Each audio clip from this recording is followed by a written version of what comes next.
আচ্ছা, এটা হচ্ছে বেসিক্যালি কম্পিউটারের মেমোরির বিভিন্ন পর্যায়।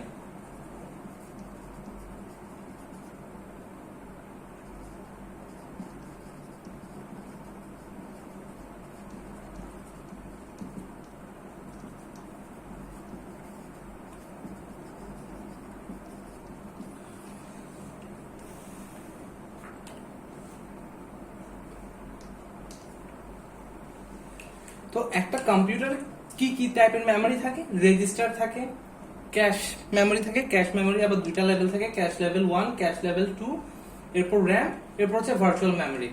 তো এই যে রেজিস্টার, যেটা এই রেজিস্টারটা কম্পিউটারের বা সিপিইউর খুব কাছাকাছি থাকে। হ্যাঁ, আমি লজিক্যাল ডিসটেন্সের কথা বলছি। লজিক্যাল ডিসটেন্সের রেজিস্টার খুবই কাছাকাছি থাকে কার? সিপিইউর। এরপর থাকে হচ্ছে ক্যাশ লেভেল 1, এরপর ক্যাশ লেভেল 2, র্যাম, এরপর হচ্ছে ভার্চুয়াল মেমোরি। তো রেজিস্টার থেকে কোনো ডেটা নিয়ে আসতে, হ্যাঁ, এবং রাখতে তুলনামূলক কম সময় লাগে। ঠিক আছে, অনেক কম সময় লাগে, খুব ফাস্ট কাজ করে এর থেকে মেমোরি ফেচ করে নিয়ে আসতে এবং ফেচ করে রাখতে। কিন্তু রেজিস্টারের ধারণ ক্ষমতা বা ক্যাপাসিটি তুলনামূলকভাবে কার থেকে কম? ক্যাশের থেকে কম। ঠিক আছে, তার মানে কি রেজিস্টারে আমি খুব সহজে রাখতে পারছি বা নিয়ে আসতে পারছি, কিন্তু এই রেজিস্টারের ধারণ ক্ষমতা অন্য সকল মেমোরির চাইতে কম। খুব কম মেমোরি থাকে রেজিস্টারে। এরপর আসছে ক্যাশ লেভেল। রেজিস্টারের তুলনায় একটু বেশি সময় লাগে হচ্ছে ক্যাশ লেভেলের মধ্যে ডেটা সংরক্ষণ করে রাখতে, আবার ফেচ করে নিয়ে আসতে। ঠিক আছে, কিন্তু এই ক্যাশ মেমোরির ধারণ ক্ষমতা রেজিস্টারের চাইতে বেশি, কিন্তু র্যামের চাইতে কম। আবার র্যামে আমার ডেটা সংরক্ষণ করে রাখতে এবং ফেচ করে নিয়ে আসতে তুলনামূলকভাবে রেজিস্টার এবং ক্যাশের তুলনায় বেশি সময় লাগে, কিন্তু আমাদের র্যামের ধারণ ক্ষমতা এদের চাইতে আবার বেশি। ঠিক আছে, কিন্তু র্যামের আমার ডেটা রাখতে যে সময় লাগে, ঠিক আছে, সেই সময়টা এদের চাইতে বেশি। মানে এখানে একটা রেজিস্টারে আমার ডেটা রাখতে যে সময়টা লাগছে তার চাইতে কি আমার র্যামে সময় বেশি নিচ্ছে, ওখানে পৌঁছাতে আমার বেশি সময় নিচ্ছে, লজিক্যাল ডিসটেন্স বেশি হওয়ার কারণে। ঠিক আছে, একটা সিপিইউ থেকে যেটার দূরত্ব বেশি হবে সেখানে যেটা তোমার বেশি সময় লাগবে, সেটাই স্বাভাবিক। আবার সেখান থেকে ফিরে আসতে তোমার বেশি সময় লাগবে, যেহেতু র্যাম হচ্ছে তুলনামূলক লজিক্যাল ডিসটেন্স সিপিইউ থেকে মানে অন্যান্য মেমোরি চাইতে বেশি। এই কারণে এর মধ্যে ডেটা রাখতে এবং ফেচ করে নিয়ে আসতে আমাদের সিপিইউ বেশি সময় লাগে, কিন্তু এর ধারণ ক্ষমতা, হ্যাঁ, আমি এর মধ্যে স্টোর করতে পারবো অন্যান্য রেজিস্টার বা ক্যাশ লেভেলের চাইতে বেশি ডেটা র্যামের মধ্যে আমি রাখতে পারবো। কিন্তু র্যামে আমি যা রাখতে পারবো, যে ডেটাটা রাখতে পারবো, এর চাইতে বেশি ধারণ ক্ষমতা কার আছে? হার্ড ডিস্কের আছে বা ভার্চুয়াল মেমোরির আছে। কিন্তু ওদের কাছে পৌঁছাতে সময় লাগে আমাদের বেশি, মানে হচ্ছে সিপিইউর বেশি সময় লাগবে হচ্ছে ওখানে ফেচ করে রাখতে এবং হচ্ছে ওখান থেকে নিয়ে আসতে। তো এখন মূলত তার মানে কি, একটা কম্পিউটার যখন কোনো প্রোগ্রাম নিয়ে কাজ করে, সে যখন তার একটা ডেটা প্রয়োজন হয়, সে সবার প্রথমে রেজিস্টারের মধ্যে খুঁজে। সে যদি রেজিস্টারে সেই ডেটাটাকে না পায়, সে ক্যাশের মধ্যে খুঁজে। ক্যাশে সে যখন না পায়, সে র্যামের মধ্যে খুঁজে। সে র্যামেও যদি না পায়, তখন সে ভার্চুয়াল মেমোরিতে এটা স্টোর করে আছে কিনা সে চেক করে। জিনিসটা অনেকটা এমন, মনে করো তুমি বাসার ড্রয়িং রুমে বসে টিভি দেখছো।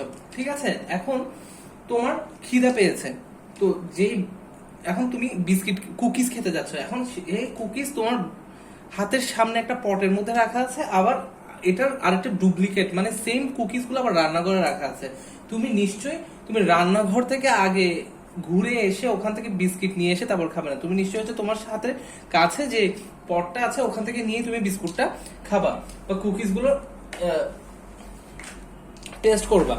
তো ঠিক একইভাবে কম্পিউটার ক্ষেত্রে সেম কাজ করে। সে যখন একটা ডেটা রাখার প্রয়োজন হয়, সে যদি রেজিস্টারে রাখা পসিবল হয় বা সেটা যদি রেজিস্টারে রাখার মতো কোনো ডেটা হয়ে থাকে, খুব টাইনি কোনো ডেটা হয়ে থাকে, সে অবশ্যই রেজিস্টারে রাখার ট্রাই করে। আবার তার যদি এরকম কোনো ডেটা প্রয়োজন হয় যেটা হচ্ছে রেজিস্টারে থাকা পসিবল, সে ওটা রেজিস্টার থেকে খুঁজে নিয়ে আসার ট্রাই করে। বিকজ হচ্ছে সিপিইউ থেকে রেজিস্টারের এক্সেসটা খুব কাছাকাছি, মানে ডিসটেন্সটা, লজিক্যাল ডিসটেন্সটা খুব কাছে। এই কারণে হচ্ছে সে এখানে থেকে ডেটা নিয়ে আসতে ট্রাই করে এবং রাখতেও ট্রাই করে। আবার রেজিস্টারের ধারণ ক্ষমতা কম। এখন অনেকের প্রশ্ন আসতে পারে যে রেজিস্টারের তাহলে আমরা ধারণ ক্ষমতা বাড়িয়ে নিই, আমরা রেজিস্টারের ক্যাপাসিটি বাড়াই। হ্যাঁ, এটা চাইলে পসিবল না সেটা বলা যাবে না, কিন্তু রেজিস্টার তৈরি করা অন্যান্য র্যাম এবং হচ্ছে ভার্চুয়াল মেমোরির চাইতে অনেক বেশি এক্সপেন্সিভ। যেমন র্যাম আমরা দেখে থাকি, আমরা আমাদের কাছে RAM is very important because হচ্ছে আমরা হয়তো রেজিস্টার বা ক্যাশের সাথে খুব বেশি পরিচিত না, বাট আমরা যারা গেম খেলি উই নো দ্যাট হচ্ছে RAM is very important for playing games. কারণ হচ্ছে আমাদের ওই গেমের যত ডেটাগুলো থাকে যেগুলো হচ্ছে ইনস্ট্যান্ট ডেটা, হ্যাঁ, সেগুলো হচ্ছে র্যামের মধ্যে স্টোর করা থাকে। তো যার যত বড় বেশি র্যাম হয় সে তার কাছে দেখা যায় কি ওই স্টোরেজটা অ্যাক্সেস করার ক্ষমতা বেশি থাকে এবং সে ওখানে বেশি ডেটা রাখতে পারে, স্মুথলি গেমটা চলে। যার র্যাম কম হয় তার মধ্যে ল্যাগ বেশি হয়। তো র্যামটা নিয়ে আমরা খুব বেশি মোটামুটি দেখে থাকি আর কি। তো এই র্যাম যত বাড়তে যায় তত দেখা যায় না এটা যে ফোনের দাম বেড়ে যায়, ঠিক একইভাবে রেজিস্টারের যখন আমি ক্যাপাসিটি বাড়তে যাবো তখন হচ্ছে এটা আরো মোর এক্সপেন্সিভ হয়ে যায়। আর ভার্চুয়াল মেমোরিটা বিষয়টা কি, ভার্চুয়াল মেমোরি হচ্ছে আমাদের কম্পিউটারে দেখবা পেজিং করে আমরা কিছু মেমোরি ক্রিয়েট করতে পারি যেগুলো হচ্ছে র্যামের মতো আমাদেরকে সাপোর্ট দেয়, কিন্তু হয়তো সেটা অতটা দ্রুত দেয় না যতটা আমাদেরকে র্যাম দেয়। যেমন মনে করো আমরা DDR1 DDR2 এই র্যাম গুলোর নাম শুনেছি, কিন্তু এখন DDR4 কিন্তু দেখা যাচ্ছে কি ওই সব র্যামের বাস স্পিড কিন্তু অনেক বেশি। তার মানে কি বাস স্পিড বেশি হওয়ার কারণে আমরা খুব দ্রুত ডেটা ট্রান্সফার করতে পারি র্যামের কারণে। তোমরা অবশ্যই শুনে থাকবে যে বাস স্পিডের কথা, আমরা যখন র্যাম লাগিয়ে থাকি তখন বাস স্পিড ম্যাচ করাতে হয়। তো ঠিক এই স্পিডটাই মূলত বোঝা হচ্ছে ক্যাশ তোমার সিপিইউ থেকে, মানে এই দূরত্বটা কত, লজিক্যাল ডিসটেন্সটা কত, এবং এটার উপর ডিপেন্ড করে আমি কিভাবে ফাইলে ট্রান্সফার করবো বা ফাইলের এই র্যামের মধ্যে ডেটা রাখবো বা ডেটা ফেচ করে নিয়ে আসবো। এটা হচ্ছে বেসিক্যালি ওই স্পিডটাকে মিন করে। তো আমরা যখন ভার্চুয়াল মেমোরিকে র্যামের মতো করে আমরা ইউজ করি, যখন পেজিং করে যখন ইউজ করি তখন দেখা যায় কি হ্যাঁ সেটা র্যামের মতো হয়তো কাজ করছে কিন্তু ও খুব স্লো কাজ করে, কারণ হচ্ছে তার লজিক্যাল ডিসটেন্সটা অনেক বেশি কোথা থেকে, সিপিইউ থেকে। তো এইটার সম্পর্কে তোমাদের বইয়ে মোটামুটি একটা ধারণা দেয়া আছে, তোমরা ওখান থেকে একটু দেখে নিতে পারো।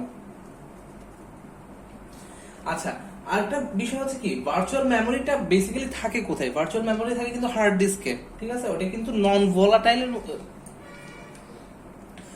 ভোলাটাইল মেমোরির একটা অংশ। যখন হার্ড ডিস্কের একটা অংশকে কম্পিউটার অপারেটিং সিস্টেম কি করে যে র্যাম হিসেবে বা র্যান্ডম অ্যাক্সেস মেমোরি হিসেবে হয়তো আমাদেরকে ইউজ করতে দেয় পেজিং করে, তখন হচ্ছে সেটাকে ভার্চুয়াল মেমোরি বেসিক্যালি বলা হয়।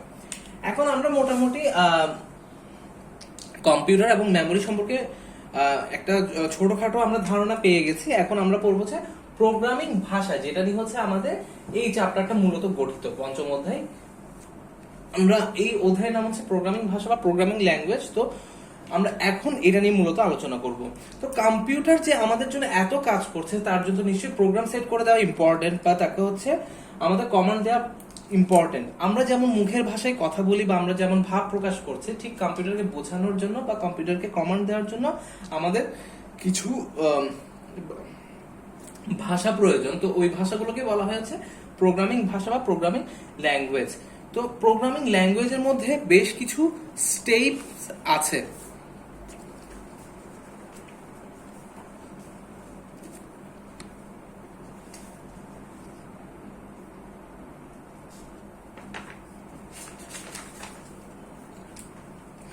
স্টেপগুলো হচ্ছে এরকম, এটা যদি একটা programming language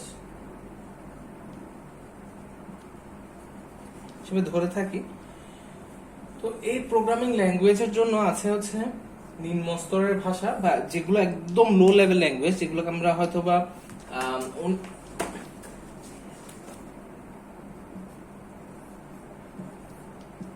low level language বা নিম্ন স্তরের language, mid level language, high level.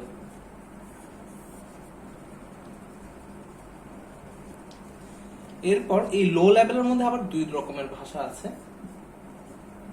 Assembly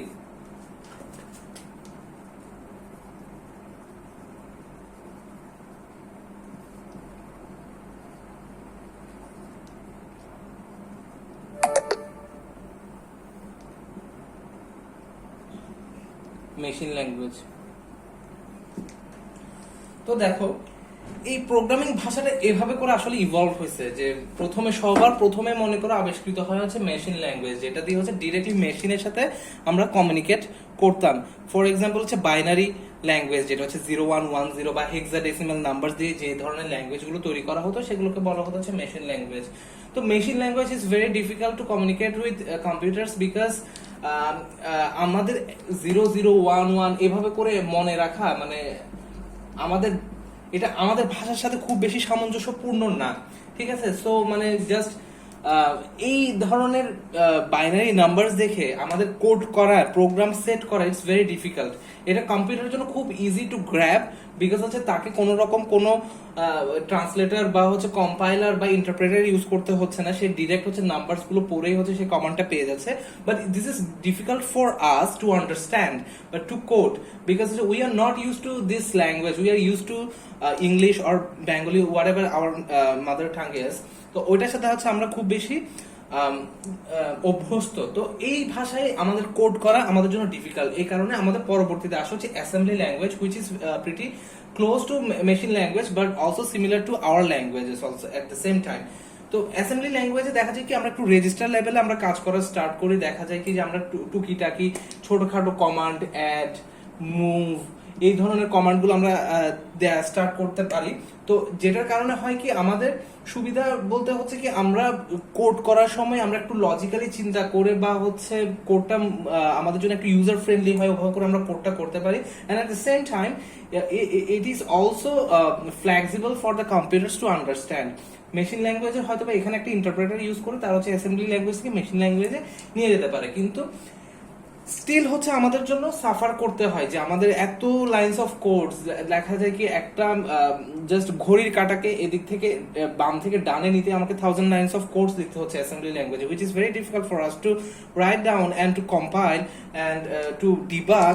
এগুলো করতে আমাদের জন্য অনেক বেশি ডিফিকাল্ট হয়ে যায়। সো দ্যাট হচ্ছে আমাদের পরবর্তীতে আস্তে আস্তে অন্যান্য মিড লেভেল ল্যাঙ্গুয়েজ এবং হাই লেভেল ল্যাঙ্গুয়েজ গুলো পরবর্তীতে আমাদের কাছে আসে। এই হাই লেভেল ল্যাঙ্গুয়েজের মধ্যে মনে করো সি, আমরা যে এইচটিএমএল কে প্রোগ্রামিং ল্যাঙ্গুয়েজ বলা যাবে না, পিএইচপি, তারপর হচ্ছে জাভা, এই যে প্রোগ্রামিং ল্যাঙ্গুয়েজ দিয়ে যেগুলো দিয়ে কাজ করি আমাদের অনেকের মধ্যে আমরা বলি কি যে এই ল্যাঙ্গুয়েজ গুলো আমাদের জন্য যথেষ্ট ডিফিকাল্ট, এই জাভাতে কাজ করা বা পিএইচপি তে কাজ করা it's very difficult. So that think about the assembly language or machine language, যে যখন অ্যাসেম্বলি ল্যাঙ্গুয়েজ মেশিন ল্যাঙ্গুয়েজ ছিল তখন কতটা ডিফিকাল্ট ছিল আমাদের জন্য কোড করা। তো হাই লেভেল ল্যাঙ্গুয়েজ অলরেডি এখন চলে আসছে, এখানে দেখা যাচ্ছে কি আমরা মোস্টলি হচ্ছে আমরা ইংলিশের হচ্ছে আমরা কমান্ড গুলো ইউজ করতেছি, আমরা ভ্যারিয়েবল গুলো নিচ্ছি ইংলিশে। তো আমাদের কাছে কিন্তু এই হাই লেভেল ল্যাঙ্গুয়েজে কাজ করা অনেক বেশি easy. But at the same time if you think about computer, তো এই হাই লেভেল ল্যাঙ্গুয়েজ কিন্তু কম্পিউটার রিড করতে বেশি সময় নেই তুলনামূলকভাবে মেশিন ল্যাঙ্গুয়েজের তুলনায়। মেশিন ল্যাঙ্গুয়েজ তার কোনো কিছুই করতে হচ্ছে না, সে জাস্ট হচ্ছে এই বাইনারি কোডস গুলো নিয়ে সে কিন্তু কমান্ড হিসেবে পাস করতে পারতেছে। কিন্তু হাই লেভেল ল্যাঙ্গুয়েজের ক্ষেত্রে দেখা যায় কি সেটাকে হয়তো অ্যাসেম্বলি ল্যাঙ্গুয়েজে কনভার্ট করতে হয়, অ্যাসেম্বলি ল্যাঙ্গুয়েজ থেকে তাকে মেশিন ল্যাঙ্গুয়েজে কনভার্ট করে তারপর হচ্ছে এই কমান্ডস গুলো কম্পিউটারকে বোঝাতে হয়।